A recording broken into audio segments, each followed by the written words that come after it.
Welcome to Shukla study point. आप सभी का स्वागत है आपके अपने YouTube channel Shukla study point में। मैं शिवम शुक्ला आप सभी दोस्तों का हार्दिक स्वागत करता हूं।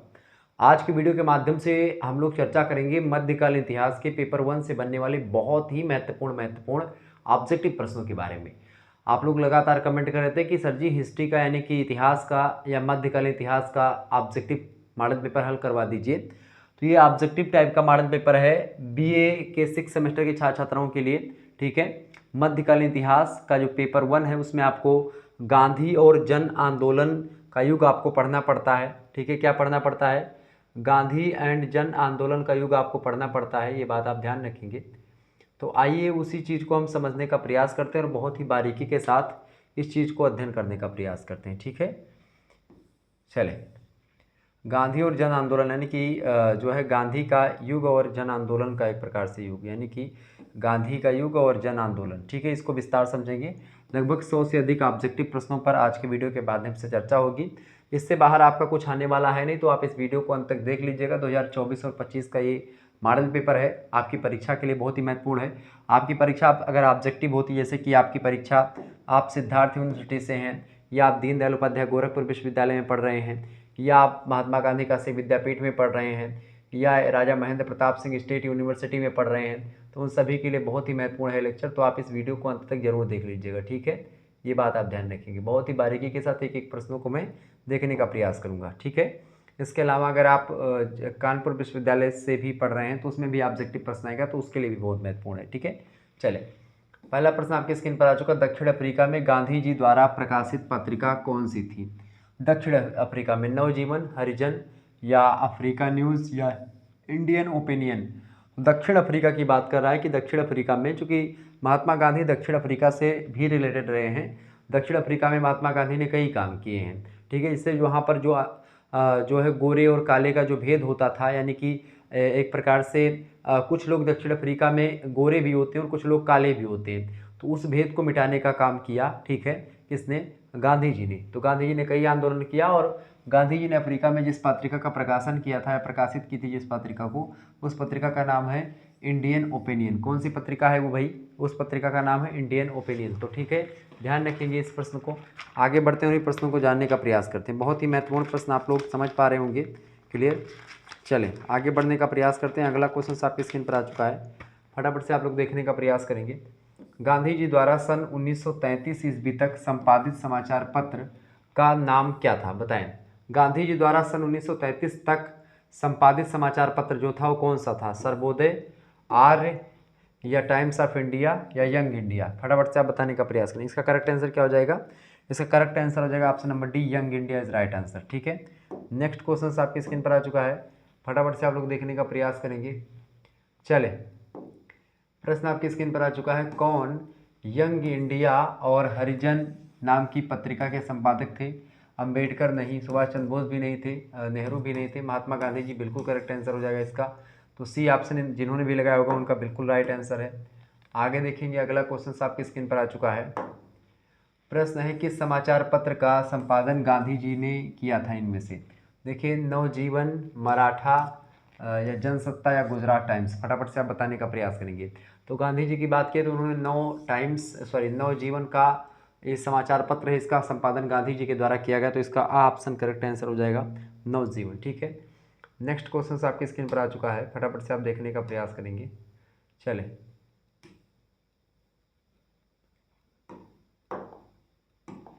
अगला क्वेश्चन आपकी स्क्रीन पर आ चुका है, फटाफट से आप लोग देखने का प्रयास करेंगे। प्रश्न, गांधी जी से दक्षिण अफ्रीका में मिलने के लिए निम्नलिखित में से कौन गया था? बाल गंगाधर तिलक, वल्लभ भाई पटेल, या गोपाल कृष्ण गोखले, या जवाहरलाल नेहरू? मतलब गांधी जी से दक्षिण अफ्रीका में मिलने के लिए कौन गया था इनमें से? फटाफट से आप लोग बताने का प्रयास करेंगे। तो गांधी जी से दक्षिण अफ्रीका में मिलने के लिए 1915 में गोपाल कृष्ण गोखले जी गए थे। ऑप्शन नंबर इसका सा करेक्ट आंसर हो जाएगा, गोपाल कृष्ण गोखले राइट आंसर। आगे देखेंगे अगला प्रश्न, फटाफट से आप लोग देखने का प्रयास करेंगे, इंपॉर्टेंट है आपकी परीक्षा की दृष्टि से। चलिए, प्रश्न बताएं। महात्मा गांधी ने अपनी सत्याग्रह की क्रियाविधि सबसे पहले कहाँ प्रयुक्त की थी? बताएं। दांडी में, या चंपारण में, दक्षिण अफ्रीका में, या इंग्लैंड में? तो महात्मा गांधी ने अपनी सत्याग्रह की क्रियाविधि सबसे पहले कहाँ पर स्थापित की थी? तो उन्होंने सबसे पहले दक्षिण अफ्रीका में स्थापित करी थी। दक्षिण अफ्रीका की बात की तो 1906 ईस्वी में उन्होंने एक प्रकार से सबसे पहले सत्याग्रह की क्रियाविधि अपनी दक्षिण अफ्रीका में प्रारंभ करी थी। फिर उसके बाद सत्याग्रह उनका जो चला है भारत में चला है कब, 1917 में। ठीक है, 1917 में भारत की अगर बात की तो भारत में एक प्रकार से चंपारण सत्याग्रह के नाम से जाना जाता है। नेक्स्ट क्वेश्चन आपके स्क्रीन पर आ चुका है, फटाफट से आप लोग देखने का प्रयास करेंगे। चले, दक्षिण अफ्रीका के किस शहर में गांधी जी को श्वेत लोगों के द्वारा पीटा और पटरी से नीचे फेंक दिया गया था, गोरो लोगों के द्वारा? बताएं, गांधी जी को बताएं, दक्षिण अफ्रीका के किस शहर में गांधी जी को श्वेत लोगों के द्वारा पीटा गया और पटरी से नीचे फेंक दिया गया? केप टाउन नहीं, डबरन में भी नहीं, जोहान्सबर्ग में भी नहीं, प्रिटोरिया बिल्कुल राइट आंसर हो जाएगा, डी ऑप्शन प्रिटोरिया इसका करेक्ट आंसर होगा। आगे देखते हैं अगला क्वेश्चन, फटाफट से आप देखने का प्रयास करेंगे। प्रश्न है, गांधी जी द्वारा रचित पुस्तिका हिंद स्वराज कब प्रकाशित हुई थी? हिंद स्वराज का प्रकाशन कब हुआ, फटाफट से आप लोग बताने का प्रयास करेंगे। हिंद स्वराज का प्रकाशन हुआ था 1909 ईस्वी में, ऑप्शन नंबर इसका ए करेक्ट आंसर होगा। बहुत ही महत्वपूर्ण प्रश्न है, परीक्षा में 100% ये सब प्रश्न आने वाले हैं। ऐसे प्रश्न जो कि आपकी परीक्षा में हो बहु प्रश्न छपेंगे, ध्यान रखिएगा, रट लीजिएगा इन प्रश्नों को। गांधी जी ने हिंद स्वराज पुस्तक जो उनकी है नामक प्रसिद्ध पुस्तक की रचना किस जहाज पर की थी? बहुत ही कम समय में, लगभग 10 दिनों में पुस्तक का पहला प्रकाशन हुआ था और उस जहाज़ का नाम था किल्डोनन फैसल नाम के जहाज़ पर। ऑप्शन नंबर इसका सी राइट आंसर हो जाएगा। ये भी प्रश्न इंपॉर्टेंट है। आगे देखेंगे, अगला क्वेश्चन आपकी स्क्रीन पर आ चुका है। किसने महात्मा गांधी को सत्याग्रह का शब्द का सुझाव दिया था? सत्याग्रह शब्द का सुझाव इनको मदन लाल गांधी ने दिया था। ऑप्शन नंबर इसका सी राइट आंसर हो जाएगा। तो इसका बहुत ही महत्वपूर्ण प्रश्न है, परीक्षा की दृष्टि से ध्यान रखिएगा इस बात को। ठीक है, चले आगे समझने का प्रयास करते हैं, फटाफट से आप लोग देखने का प्रयास करेंगे। चंपारण, प्रश्न है, चंपारण सत्याग्रह किस वर्ष हुआ था? चंपारण सत्याग्रह बताएं, 1914, 1915, 1916, 1917? चंपारण सत्याग्रह करेक्ट आंसर क्या हो जाएगा? 1917 इसका राइट आंसर हो जाएगा। बिल्कुल करेक्ट आंसर क्या हो जाएगा? 1917। समझ रहे हैं ना चीज़ों को, बहुत ही तीव्र गति से मैं आगे बढ़ रहा हूँ। ठीक है, तो इसीलिए आप, चूँकि प्रश्न जो है ये सब आपके ऐसे हैं जो कि हूबहू परीक्षा में आने वाले हैं और डिस्क्रिप्शन टाइप का इसमें कुछ है नहीं। चंपारण सत्याग्रह, ठीक है, चंपारण सत्याग्रह खास करके महात्मा गांधी के द्वारा एक प्रकार चलाया गया, उन्हीं के नेतृत्व में। अगला क्वेश्चन आपके स्क्रीन पर आ चुका है। महात्मा गांधी को महात्मा की उपाधि किसने दी थी? फटाफट से आप बताएंगे। महात्मा गांधी को महात्मा की उपाधि जो दी थी किसने दी थी? रविन्द्रनाथ टैगोर, हाँ इन्होंने दी थी, रविन्द्रनाथ टैगोर ने ही दी थी महात्मा को महात्मा गांधी की उपाधि। ठीक है, आगे देखेंगे। अगला क्वेश्चन आपकी स्क्रीन पर आ चुका है। अहमदाबाद, प्रश्न क्या पूछा गया आपसे?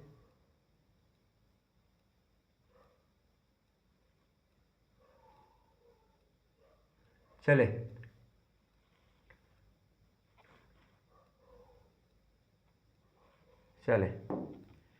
प्रश्न है, अहमदाबाद में मजदूरों का आंदोलन किस वर्ष हुआ था? बताएं, अहमदाबाद में मजदूरों का जो आंदोलन हुआ था किस वर्ष हुआ था? 1902 या फिर 1900 एक प्रकार से 8 में, 1918 में, 1922 में? करेक्ट आंसर क्या हो जाएगा? फटाफट से आप बताने का प्रयास करेंगे। बताएं, अहमदाबाद में मजदूरों का जो आंदोलन हुआ था इसको अहमदाबाद मिल हड़ताल के नाम से भी जानते हैं, गांधी के नेतृत्व में हुआ था 1918 में। कब हुआ था? 1918 में। ऑप्शन नंबर इसका सी करेक्ट आंसर हो जाएगा। अहमदाबाद मिल में एक प्रकार से हड़ताल हुई थी, वही है। ठीक है, अगला क्वेश्चन से, खेड़ा सत्याग्रह किस वर्ष हुआ था? खेड़ा सत्याग्रह की अगर बात की जाए तो खेड़ा सत्याग्रह जो हुआ था ये 22 मार्च को हुआ था। गुजरात का एक स्थान है खेड़ा, वहीं पर हुआ था। कब हुआ था? 1918 में हुआ था खेड़ा सत्याग्रह। 1918 कहाँ पर है? बी ऑप्शन राइट आंसर होगा इसका। ठीक है, आगे देखेंगे। अगला प्रश्न आपके स्क्रीन पर आ चुका, फटाफट से आप लोग देखने का प्रयास करेंगे। प्रश्न बहुत ही ज़बरदस्त है, ऐसे ही प्रश्न परीक्षा में आएंगे आपके। गांधी जी का चंपारण सत्याग्रह निम्नलिखित में से किससे जुड़ा हुआ था? बताएं, इजारेदारी से, तिनकठिया पद्धति से, जैन मीस से, या फिर इनमें से कोई नहीं? तो जो सत्याग्रह था, चंपारण का सत्याग्रह गांधी जी के द्वारा जो क्या है, तिनकठिया प्रणाली से था। तिनकठिया का मतलब होता है किसानों की भूमि का 3/20 में भाग, 3/20वां भाग पर क्या करना पड़ता था? नील की खेती करनी पड़ती थी। किसकी खेती भैया? नील की खेती करनी पड़ती थी। किसकी खेती?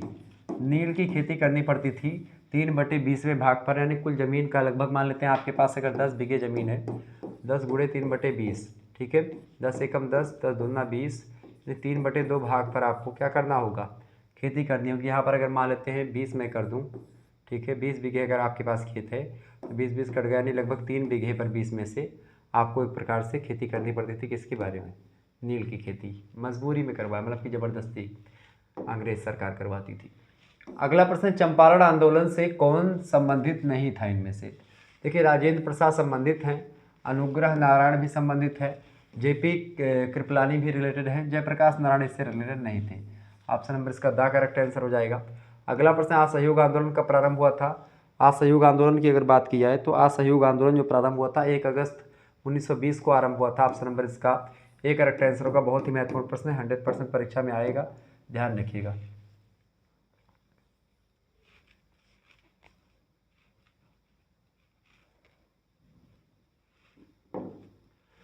प्रश्न, भारतीय राष्ट्रीय कांग्रेस के किस अधिवेशन में असहयोग आंदोलन पारित हुआ था? बताएं। लाहौर अधिवेशन, कलकत्ता अधिवेशन, मुंबई अधिवेशन या गया अधिवेशन? करेक्ट आंसर क्या हो जाएगा? भारतीय राष्ट्रीय कांग्रेस के किस अधिवेशन में असहयोग आंदोलन पारित हुआ था? तो कलकत्ता अधिवेशन में पारित हुआ था। कब हुआ था भैया?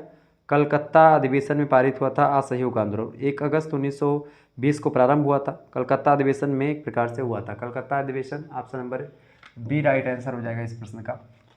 आगे देखेंगे अगला प्रश्न। अगला क्वेश्चन आपकी स्क्रीन पर आ चुका है। असहयोग आंदोलन में सर्वप्रथम किसे गिरफ्तार किया गया था?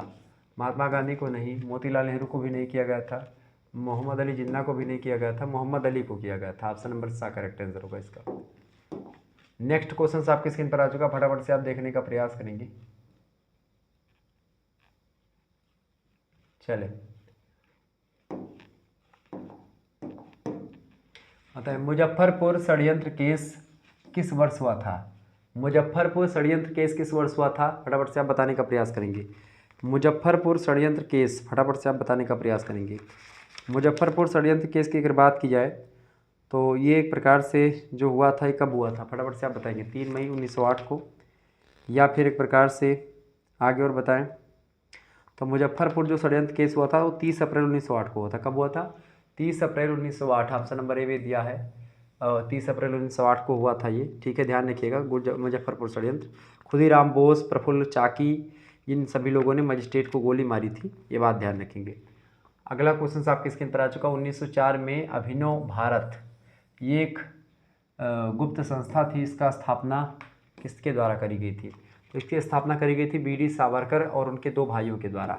इनके 2 भाई और थे, गणेश दामोदर सावरकर और नारायण दामोदर सावरकर, यानी कि एक गणेश, एक का नाम था क्या? गणेश दामोदर सावरकर, गणेश दामोदर सावरकर, और दूसरे का नाम था नारायण, और ये दामोदर सावरकर पीछे लगा दें, ठीक है। विनायक, इनका पूरा नाम क्या है? विनायक दामोदर सावरकर, ठीक है। तो करेक्ट आंसर हो जाएगा ये ऑप्शन। आगे देखेंगे अगला क्वेश्चन आपकी स्क्रीन पर आ चुका है, फटाफट से देखेंगे। प्रश्न, क्रांतिकारी आंदोलन की शुरुआत व्यवस्थित रूप से कब हुई थी? तो क्रांतिकारी आंदोलन की शुरुआत जो व्यवस्थित रूप से हुई थी ये आपकी आकर के 1905 में प्रारंभ होती है, इसका बी ऑप्शन राइट आंसर होगा। अगला क्वेश्चन आपकी स्क्रीन पर आ चुका है, फटाफट से आप देखेंगे। प्रश्न, निम्नलिखित में से किसने बड़ी बुद्धिमानी के साथ अलीपुर षड्यंत्र के मामले में अरविंद घोष का बचाव किया था? किसने किया था? फटाफट से आप बताने का प्रयास करेंगे। किसने बड़ी ही चालाकी के साथ, बुद्धिमानी के साथ अलीगढ़ षड्यंत्र मामले से अरविंद घोष का बचाव किया था? चित्तरंजन दास ने किया था, और ये मामला जो हुआ था 1908 में हुआ था, ठीक है, ध्यान रखिएगा इस बात को। आगे देखेंगे अगला क्वेश्चन आपकी स्क्रीन पर आ चुका है। प्रश्न, मुजफ्फरपुर बम कांड 1908 का संबंध इनमें से किसके साथ था? बताएं। मुजफ्फरपुर बम कांड जो हुआ था, मुजफ्फरपुर बम कांड 1908, इसका संबंध किसके साथ था इनमें से? प्रफुल्ल चाकी, बिल्कुल राइट आंसर होगा प्रफुल्ल चाकी। और इसके अलावा प्रफुल्ल चाकी के साथ खुदीराम बोस का भी नाम इसमें शामिल है। आगे देखेंगे अगला क्वेश्चन आपकी स्क्रीन पर आ चुका है। अनुशीलन समिति की स्थापना की थी, किसने की थी? बताएं। अनुशीलन समिति, पी मित्रा, बी.डी. सावरकर, नरेंद्र गोसाई या बारिंद्र घोष? फटाफट से आप बताने का प्रयास करेंगे, इसका करेक्ट आंसर क्या हो जाएगा? अनुशीलन समिति की बात की तो पी मित्रा इसका करेक्ट आंसर हो जाएगा। पी मित्रा 1902।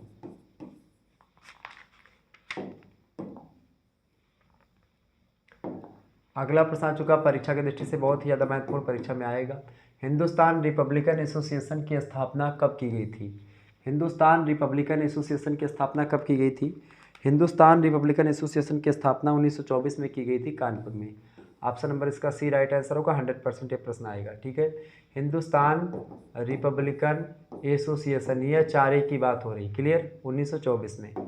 नेक्स्ट क्वेश्चन आपकी स्क्रीन पर आ चुका है, फटाफट से आप देखेंगे। हिंदुस्तान रिपब्लिकन एसोसिएशन की स्थापना किसने की थी? तो इसकी स्थापना बेसिकली सचिंद्र सान्याल, चंद्रशेखर आज़ाद और इसके साथ सुखदेव थापर, राम प्रसाद बिस्मिल, ऐसे कई विद्वानों का नाम शामिल है, मतलब कई लोगों का नाम शामिल है, लेकिन सचिंद्र सान्याल इसका करेक्ट आंसर हो जाएगा। ठीक है, सचिंद्र सान्याल।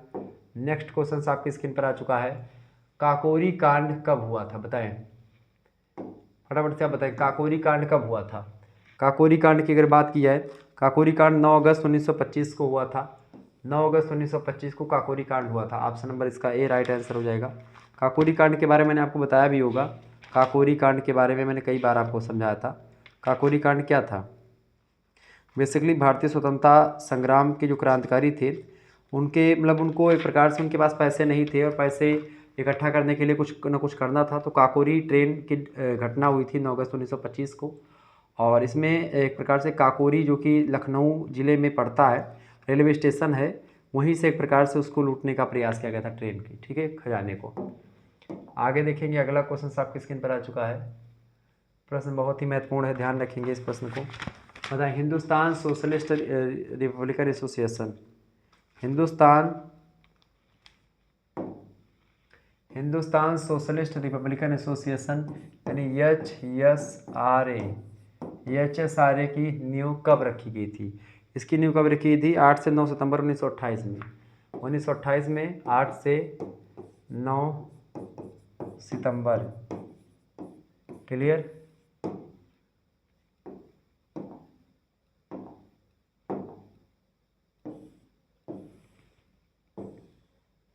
आगे देखेंगे, अगला क्वेश्चन आपके स्क्रीन पर आ चुका है, किसे भारतीय क्रांति की माता कहा जाता है? बताएं, भारतीय क्रांति की माता या भारतीय क्रांति की जननी मैडम भीखाजी कामा को क्या बोला जाता है? मैडम भीखाजी कामा को बोला जाता है भैया। मैडम भीखाजी कामा को क्या बोलते हैं? मैडम भीखाजी कामा को क्या बोलते हैं भैया? क्रांति की माता बोलते हैं, भारतीय क्रांति की जननी या माता। ठीक है, अगला क्वेश्चन आपकी स्क्रीन पर आ चुका है, निम्नलिखित में से किसने अमेरिका में 1 नवंबर 1913 को मतलब 1913 में प्रसिद्ध गदर आंदोलन की शुरुआत की थी? बताएं, सोहन सिंह भकना, बिल्कुल राइट आंसर हो जाएगा, सोहन सिंह भकना। इसका ए ऑप्शन करेक्ट आंसर होगा, सोहन सिंह भकना, सरदार सोहन सिंह भकना। अगला क्वेश्चन आपके स्क्रीन पर आ चुका है, प्रश्न, गदर आंदोलन अमेरिका के किस शहर में शुरू हुआ था? गदर आंदोलन अमेरिका के कहाँ पर हुआ था? सैन फ्रांसिस्को में शुरू हुआ था। ऑप्शन नंबर इसका सी करेक्ट आंसर होगा। बहुत ही महत्वपूर्ण प्रश्न है, 100% परीक्षा में आएगा, ये बात आप थोड़ा सा ध्यान रखेंगे। ठीक है, परीक्षा की दृष्टि से बहुत ही महत्वपूर्ण प्रश्न है। आगे देखेंगे, अगला क्वेश्चन आपकी स्क्रीन पर आ चुका है, चले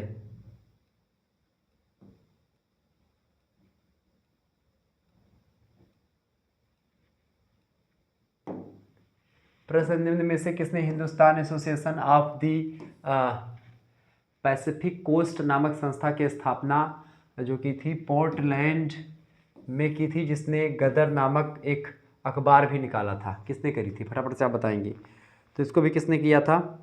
सोहन सिंह भकना। इसका option number A correct answer हो जाएगा, सोहन सिंह भकना। नेक्स्ट क्वेश्चन आप देखेंगे, अगला क्वेश्चन आपकी स्क्रीन पर आ चुका है, प्रश्न, गदर आंदोलन के छिड़ने का सबसे महत्वपूर्ण कारण क्या था?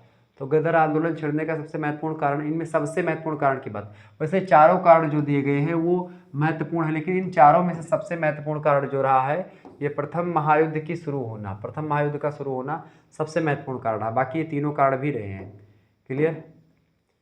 आगे अगला प्रश्न आपकी स्क्रीन पर आ चुका है, द्वितीय अंतर्राष्ट्रीय समाजवादी सम्मेलन का आयोजन जो हुआ कब और कहाँ किया गया था? फटाफट से आप बताने का प्रयास करेंगे। इसका करेक्ट आंसर क्या हो जाएगा? सभी लोग बताइएगा, करेक्ट आंसर क्या हो जाएगा? द्वितीय अंतर्राष्ट्रीय समाजवादी सम्मेलन का आयोजन कब और कहाँ किया गया था? बताएं। तो कब और कहाँ किया गया था? द्वितीय अंतर्राष्ट्रीय समाजवादी सम्मेलन का आयोजन 1907 जर्मनी, बिल्कुल राइट आंसर हो जाएगा, सी ऑप्शन इसका बिल्कुल करेक्ट आंसर होगा। आगे देखेंगे अगला क्वेश्चन आपकी स्क्रीन पर आ चुका है, फटाफट से देखने का प्रयास करेंगे। भारतीय तिरंगे को सर्वप्रथम कहाँ पर फहराया गया था? तो ये कहाँ पर फहराया गया था, फटाफट से आप बताने का प्रयास करेंगे। भारतीय तिरंगे को सबसे पहले कहाँ पर फहराया गया था भैया? तो ये स्टुगार्ड जर्मनी में सबसे पहले फहराया गया था। ऑप्शन नंबर इसका ए करेक्ट आंसर हो जाएगा। नेक्स्ट क्वेश्चन आपकी स्क्रीन पर आ चुका है, देखेंगे मदन लाल ढींगरा ने कर्नल वायली की हत्या कहाँ पर की थी, बताएं। तो लंदन में जाकर के मारा था। ऑप्शन नंबर इसका ए करेक्ट आंसर हो जाएगा। अगला क्वेश्चन आपकी स्क्रीन पर आ चुका है, गदर पात्रिका जो साप्ताहिक प्रकाशित होती थी उसका पहला अंक कब प्रकाशित हुआ था, बताएं। उसका पहला अंक प्रकाशित होता है 1 नवंबर 1913 को। Option number C right answer होगा। ये सब प्रश्न आपकी परीक्षा में 100% आने वाले हैं, ध्यान रखिएगा, ठीक है। चले अगला प्रश्न फटाफट से देखने का प्रयास करेंगे। तो ये क्विक रिवीजन है, क्विक मॉडल पेपर है, जिसमें 100 प्रश्नों को बहुत ही तीव्र गति से समझाने का प्रयास किया जाता है। चंपारण, इससे पहले 2 मॉडल पेपर ऑलरेडी अवेलेबल, जिसमें मैंने विस्तार से हर चीज़ को समझा करके बताया, ठीक है, तो आप उसको भी देख लीजिएगा। चंपारण पिल्लई द्वारा बर्लिन में भारतीय राष्ट्रीय दल की स्थापना की गई थी, कब? चंपारण पिल्लई के द्वारा बर्लिन में भारतीय राष्ट्रीय दल की स्थापना की गई थी 1914 में। ऑप्शन नंबर इसका सी राइट आंसर हो जाएगा। आगे बढ़ते हैं और भी चीज़ों को जानने का प्रयास करते हैं। चले, भारत के किस राष्ट्रीय आंदोलनकारी को पंजाब केसरी की उपाधि प्रदान की गई थी, बताएं। फटाफट से आप बताने का प्रयास करें। जवाहरलाल नेहरू या एक प्रकार से गोविंद बल्लभ पंत, लाला लाजपत राय, अजीत सिंह। तो करेक्ट आंसर क्या हो जाएगा? लाला लाजपत राय इसका बिल्कुल राइट आंसर हो जाएगा। नेक्स्ट क्वेश्चन आपकी स्क्रीन पर आ चुका है, देखेंगे भारतीय संविधान का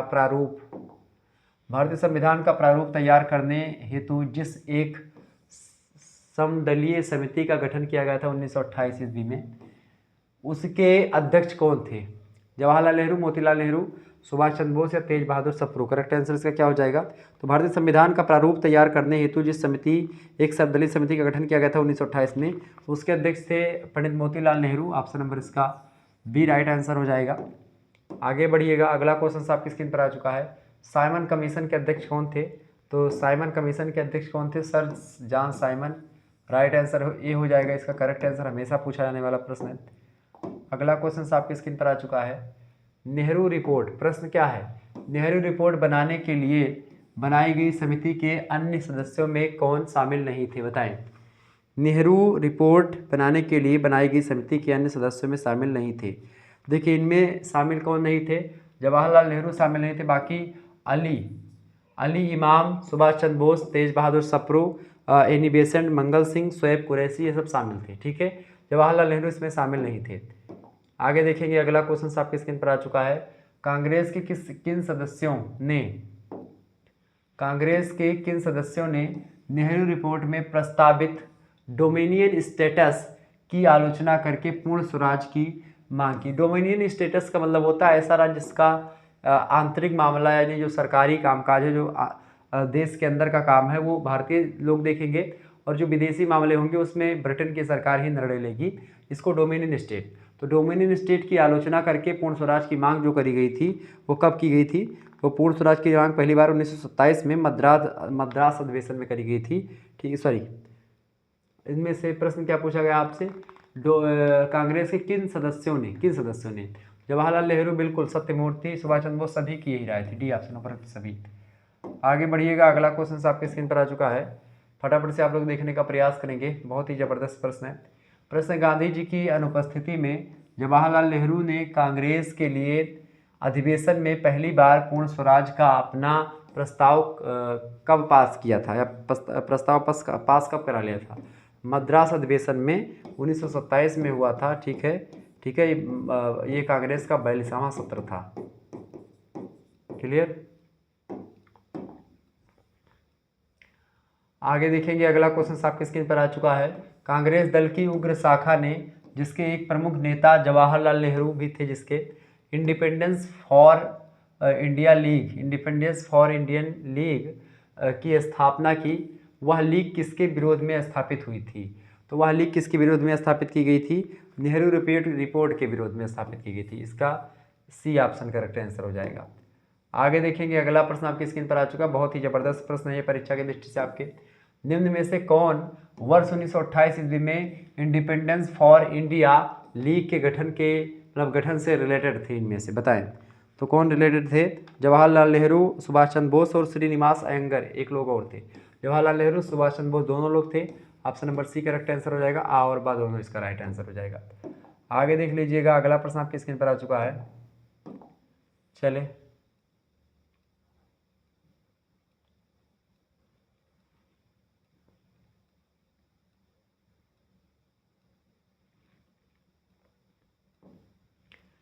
प्रश्न है, सांप्रदायिक अधिनिर्णय जो कि अगस्त 1932 में निम्नलिखित में किसे पृथक निर्वाचन मंडल का अधिकार प्रदान किया गया?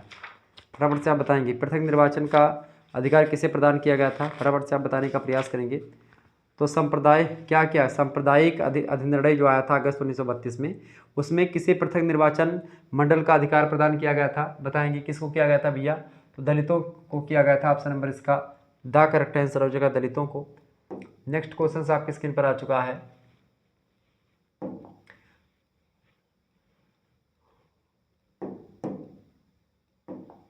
प्रश्न है, मैकडोनाल्ड अवार्ड में किसे पृथक चुनाव क्षेत्र एवं आरक्षित सीटें आवंटित नहीं की गई थी? मुसलमानों को की गई थी, अनुसूचित जातियों को भी, सिखों को भी, बौद्धों को नहीं की गई थी क्योंकि बौद्धों को हिंदू माना गया था।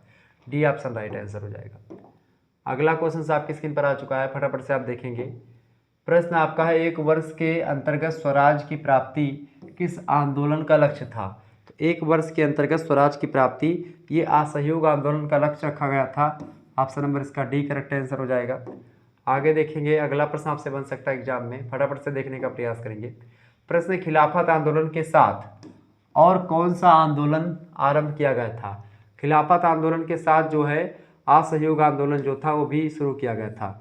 इसका डी ऑप्शन राइट आंसर हो जाएगा। असहयोग आंदोलन 1919 से लेकर के 1922 तक आप देखेंगे ये आंदोलन चले थे। क्लियर?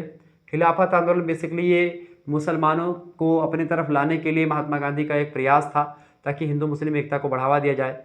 ठीक है, आगे देखेंगे। बाकी ये भारत का कोई आंदोलन नहीं था, ये टर्की के खलीफा या उनके बारे में था। अगला प्रश्न, निम्न में से कौन सा एक असहयोग आंदोलन को आरंभ करने का कारण रहा या कारण था? तो ये खिलाफत का प्रश्न, पंजाब में अत्याचार, रौलट एक्ट, ये तीनों बिल्कुल करेक्ट आंसर हो जाएगा। डी ऑप्शन उपयुक्त सभी। ठीक है, उपयुक्त सभी।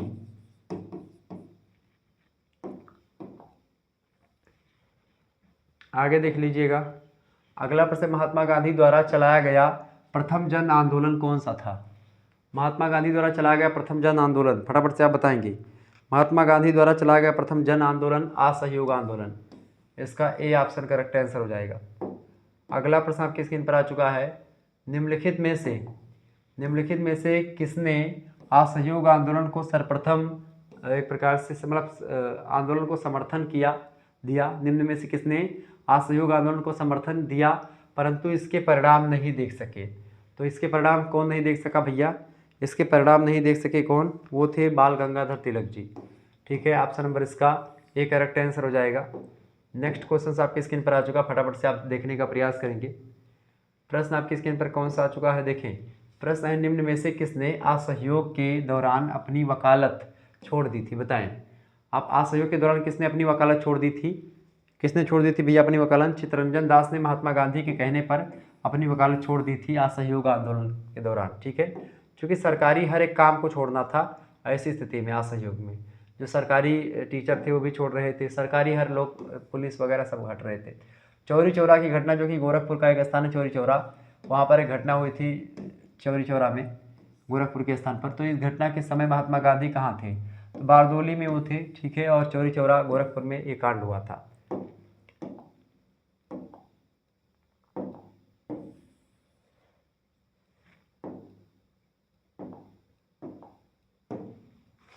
अगला क्वेश्चन आपके स्क्रीन पर आ चुका है, 14 जुलाई 1942। 14 जुलाई 1942 बताएं को कांग्रेस कार्य समिति के किस बैठक में भारत छोड़ो आंदोलन से संबंधित प्रस्ताव को पारित किया गया था? नागपुर, वर्धा, अहमदाबाद या बम्बई? तो करेक्ट आंसर क्या हो जाएगा, वर्धा में। ऑप्शन नंबर इसका बी राइट आंसर हो जाएगा। अगला क्वेश्चन आपकी स्क्रीन पर आ चुका है, देखेंगे। प्रश्न है, निम्न में से कब कांग्रेस कार्यकारिणी ने अंग्रेजों को भारत से चले जाने का प्रस्ताव पारित किया था, बताएं।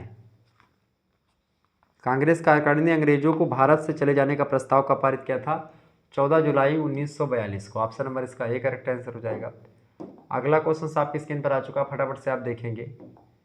प्रश्न है, भारत छोड़ो आंदोलन के शुरू होने से पूर्व कहां पर 1 अगस्त 1942 को तिलक दिवस मनाया गया, मुंबई में, इलाहाबाद में, सूरत में या वर्धा में। करेक्ट आंसर क्या हो जाएगा इसका करेक्ट आंसर क्या हो जाएगा भैया, इसका तिलक दिवस जो मनाया गया था इलाहाबाद यानी प्रयागराज में मनाया गया था। ऑप्शन नंबर सा करेक्ट आंसर हो जाएगा इसका। आगे देखेंगे, अगला क्वेश्चन आपकी स्क्रीन पर आ चुका है, फटाफट से देखेंगे। प्रश्न है, भारत छोड़ो आंदोलन के वर्धा प्रस्ताव की कहाँ पर हुई कांग्रेस के अधिवेशन में पुष्टि की गई थी, बताएं। तो इसकी पुष्टि जो करी गई थी वो बम्बई के अधिवेशन में पुष्टि करी थी, बम्बई के अधिवेशन में, ठीक है, 8 अगस्त 1942।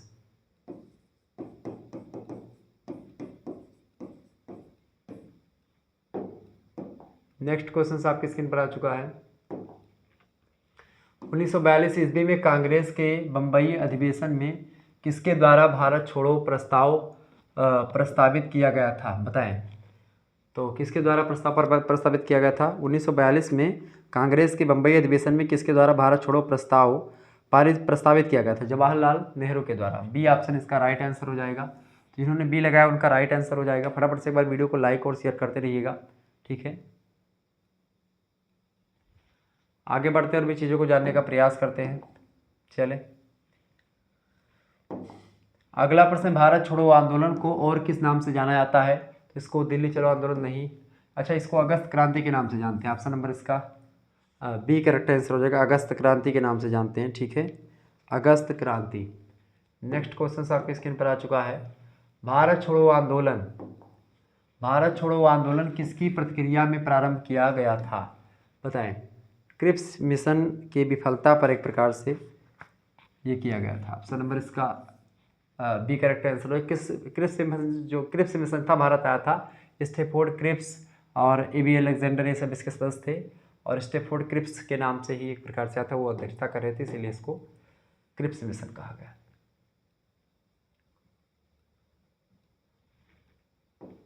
आगे देखेंगे, भारत छोड़ो आंदोलन से पूर्व किसने कहा था कि अंग्रेजों भारत को जापान के लिए मत छोड़ो, बल्कि भारत को भारतीयों के लिए व्यवस्थित रूप से छोड़ जाओ, ये किसने कहा था।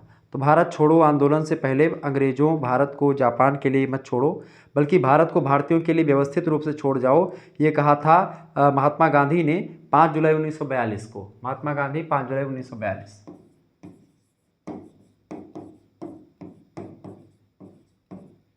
ठीक।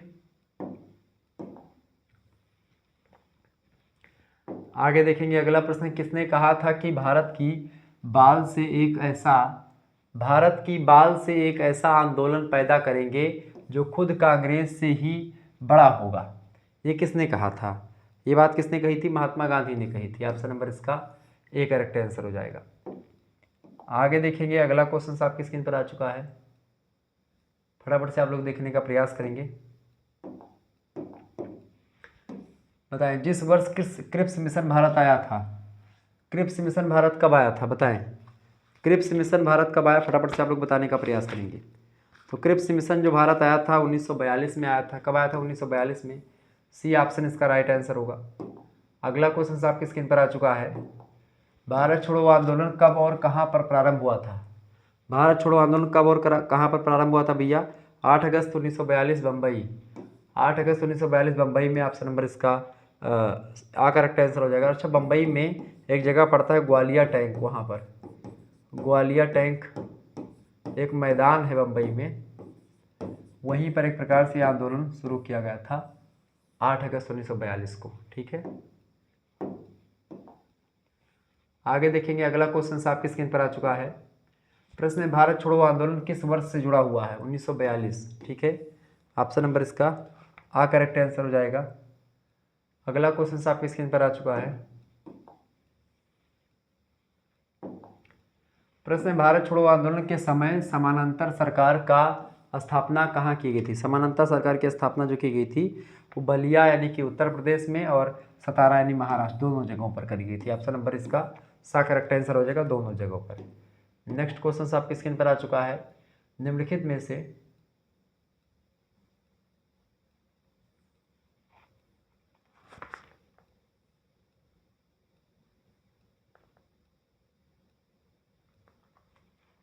बताएं, निम्नलिखित में से किस वर्ष बंगाल के मिदनापुर जिले में जातीय सरकार की स्थापना की गई थी? बताएं, निम्नलिखित में से किस वर्ष बंगाल के मिदनापुर जिले में जातीय सरकार की स्थापना की गई थी? तो 1942 में 17 दिसंबर। ठीक है, 1942 17 दिसंबर, डी ऑप्शन इसका राइट आंसर होगा। आगे देखेंगे, अगला प्रश्न आपकी स्क्रीन पर आ चुका है। प्रश्न यह कथन किसका है कि हम भारत को या तो आज़ाद कराएंगे अथवा आज़ादी के प्रयास में दिवंगत होंगे? किससे जुड़ा हुआ है कथन है? बताएं, किसने कहा था, मतलब किस से जुड़ा हुआ है ये? तो भारत छोड़ो आंदोलन से जुड़ा हुआ है ये कथन। Option number D right answer होगा इसका। बढ़िया प्रश्न है परीक्षा की दृष्टि से। अगला क्वेश्चन आपसे पूछा जा सकता है परीक्षा में। प्रश्न है, किसने कहा था कि आज़ादी लगभग हमारी पहुंच में है, हमें इसे सरकार मतलब हमें इसे कसकर पकड़ लेना चाहिए? किसने कहा था कि आज़ादी लगभग हमारी पहुंच में है और हमें इसे कसकर पकड़ लेना चाहिए? महात्मा गांधी ने ये बात कही थी। किसने कही थी? महात्मा गांधी ने कही थी। ऑप्शन नंबर इसका ए राइट आंसर होगा। आगे देखेंगे, अगला क्वेश्चन आपकी स्क्रीन पर आ चुका है, फटाफट से देखेंगे। जब भारतीय राष्ट्रीय कांग्रेस ने भारत छोड़ो प्रस्ताव पारित किया उस समय कांग्रेस के अध्यक्ष कौन थे? बताएं, फटाफट से आप बताने का प्रयास करें। करेक्ट आंसर इसका क्या हो जाएगा, बताइएगा, बताइए करेक्ट आंसर क्या होगा इसका। जब भारतीय राष्ट्रीय कांग्रेस ने भारत छोड़ो प्रस्ताव पारित किया उस समय कांग्रेस के अध्यक्ष कौन थे? तो उस समय कांग्रेस के अध्यक्ष थे मौलाना अबुल कलाम आज़ाद। ऑप्शन नंबर इसका सा करेक्ट आंसर हो जाएगा। आगे देखेंगे, अगला क्वेश्चन आपकी स्क्रीन पर आ चुका है। प्रश्न है, 8 अगस्त 1942 में कांग्रेस ने अपने भारत छोड़ो आंदोलन कहाँ एक प्रकार से कहाँ प्रारंभ किया था? बताएं, 8 अगस्त को, तो कहाँ पर? बम्बई में। ऑप्शन नंबर इसका ए करेक्ट आंसर हो जाएगा।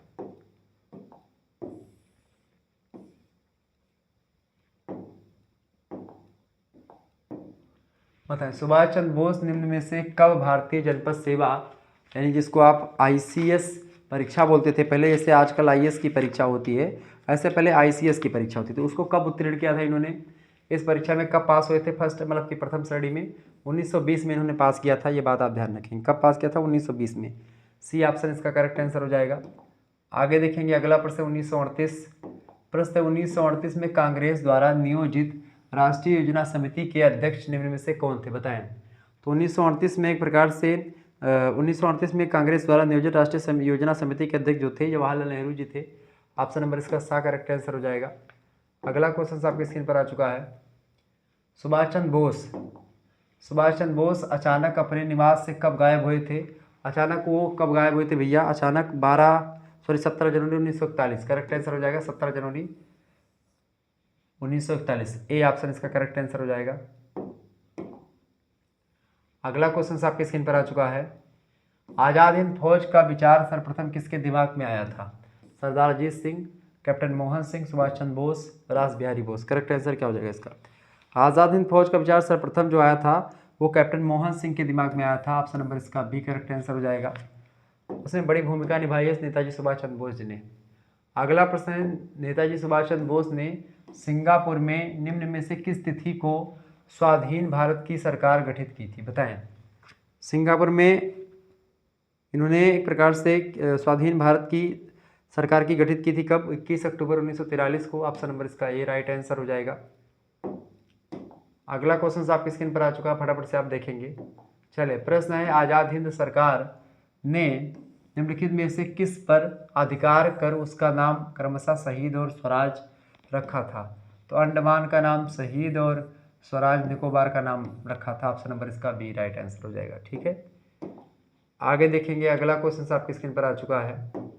प्रश्न है, आज़ाद हिंद अस्थायी सरकार का मुख्यालय, अस्थायी सरकार का मुख्यालय जो है ये रंगून में स्थित था। बाकी अगर अस्थायी की बात करेंगे तो सिंगापुर आप लगाएंगे। अगला क्वेश्चन आपकी स्क्रीन पर आ चुका है। कहाँ के रेडियो स्टेशन से गांधी जी को संबोधित करते हुए सुभाष चंद्र बोस ने पहली बार उन्हें राष्ट्रपिता कहा था? सिंगापुर के रेडियो से। ठीक है, ऑप्शन नंबर इसका डी करेक्ट आंसर हो जाएगा। आगे देखेंगे अगला क्वेश्चन आपकी स्क्रीन पर आ चुका है। प्रश्न बहुत ही महत्वपूर्ण प्रश्न है। तुम मुझे खून दो मैं तुम्हें आज़ादी दूंगा, ये नारा सुभाष चंद्र बोस द्वारा कहाँ दिया गया था? ये नारा बताए कहाँ पर दिया गया था सुभाष चंद्र बोस जी के द्वारा? तो रंगून में दिया गया था नारा। कहाँ पर दिया गया था? रंगून में दिया गया था। ठीक है, रंगून एक जगह है। तो इस तरीके से आप लोगों ने बहुत सारे प्रश्नों को समझ लिया। लगभग 100 से अधिक प्रश्नों को आज की वीडियो के माध्यम से मैंने बताया। ठीक है, जो कि आपकी परीक्षा की दृष्टि से बहुत ही महत्वपूर्ण थे। तो ये सब प्रश्न आपकी परीक्षा के लिए बहुत ही हेल्पफुल थे। आप लोगों ने देखा इन प्रश्नों को। ऐसे ही प्रश्नों को देखने के लिए शुक्ला स्टडी पॉइंट को सब्सक्राइब करें, क्योंकि यहाँ पर आपको बहुत सारे ऑब्जेक्टिव प्रश्नों की तैयारी करवाई जाती है। ठीक है, चलिए फिर मिलेंगे नेक्स्ट वीडियो में। तब तक के लिए तो ये प्रश्न इंपॉर्टेंट थे आपके परीक्षा की दृष्टि से। अगर आप किसी विश्वविद्यालय से संबंधित हैं, ऑब्जेक्टिव प्रश्न आपका आता है, तो आप इन प्रश्नों को तैयार कर लीजिएगा। ठीक है, 100 से अधिक प्रश्न है जिसके बारे में मैंने बताया, तो आप इस वीडियो को मात्र देख लीजिएगा।